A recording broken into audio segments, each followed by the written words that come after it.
ಇಂದು ಹರಿಹರ ನಗರದಲ್ಲಿ ಅಯೋಧ್ಯೆ ಶ್ರೀರಾಮ ಮಂದಿರದ ನಿರ್ಮಾಣದ ಸ್ಮರಣಾರ್ಥಕವಾಗಿ ಅನ್ನ ಸಂತರ್ಪಣೆ ಕಾರ್ಯಕ್ರಮವನ್ನು ಹಮ್ಮಿಕೊಳ್ಳಲಾಗಿತ್ತು. ಪ್ರತಿ ವರ್ಷದಂತೆ ಈ ವರ್ಷವೂ ಸಹ ಅನ್ನ ಸಂತರ್ಪಣೆಯನ್ನು ನಡೆಸಲಾಯಿತು. ಈ ಒಂದು ಕಾರ್ಯಕ್ರಮವನ್ನು ಶ್ರೀ ಅಯೋಧ್ಯೆ ಗೆಳೆಯರ ಬಳಗದ ಸಂಸ್ಥಾಪಕರಾದ ಚೆನ್ನೇಶ್, ರಾಜು, ಯುವರಾಜ್, ಕೇಶವ್, ಆಲೇಶ್, ಪ್ರವೀಣ್ ಸ್ಟುಡಿಯೋ, ಪ್ರವೀಣ್ ಆಟೋ, ನಾಗರಾಜ್ ಇವರು ಈ ಕಾರ್ಯಕ್ರಮದಲ್ಲಿ ಉಪಸ್ಥಿತರಿದ್ದರು. ವರದಿ ಶೇಖ್ ಅಲ್ತಾಫ್, ಸ್ಪಾಟ್ ನ್ಯೂಸ್ ಕನ್ನಡ, ಹರಿಹರ. ಈ ವರ್ಷವೂ ಈ 3 ವರ್ಷದಿಂದ ಈ ಎಗ್ ರೈಸ್ ಅಂಗಡಿಯವರು, ಫುಟ್ಪಾತ್ ವ್ಯಾಪಾರಿಗಳು ಇವರೆಲ್ಲರೂ ಸೇರಿ ಪ್ರತಿ 3 ವರ್ಷದಿಂದಲೂ ಮಾಡ್ತಾನೆ ಇದ್ದಾರೆ. ಭಾಳ ವಿಜೃಂಭಣೆಯಿಂದ ಮಾಡ್ತಾಯಿದ್ದಾರೆ, ತುಂಬ ಚೆನ್ನಾಗಿ ಮಾಡ್ತಾಯಿದ್ದಾರೆ.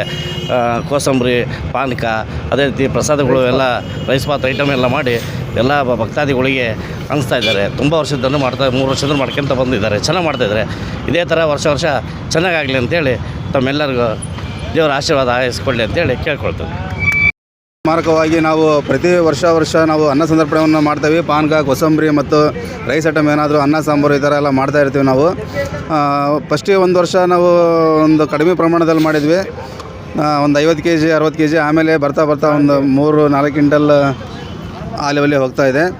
ಅಂದರೆ ನಾವು ಶ್ರೀರಾಮ ಸ್ಮರಣೆಯ ಒಂದು ಅಯೋಧ್ಯೆಯದ್ದು ರಾಮ ಸ್ಮರಣೆ ಒಂದು ಅದರಲ್ಲಿ ನಾವು ತೊಡಗಿದ್ದೇವೆ.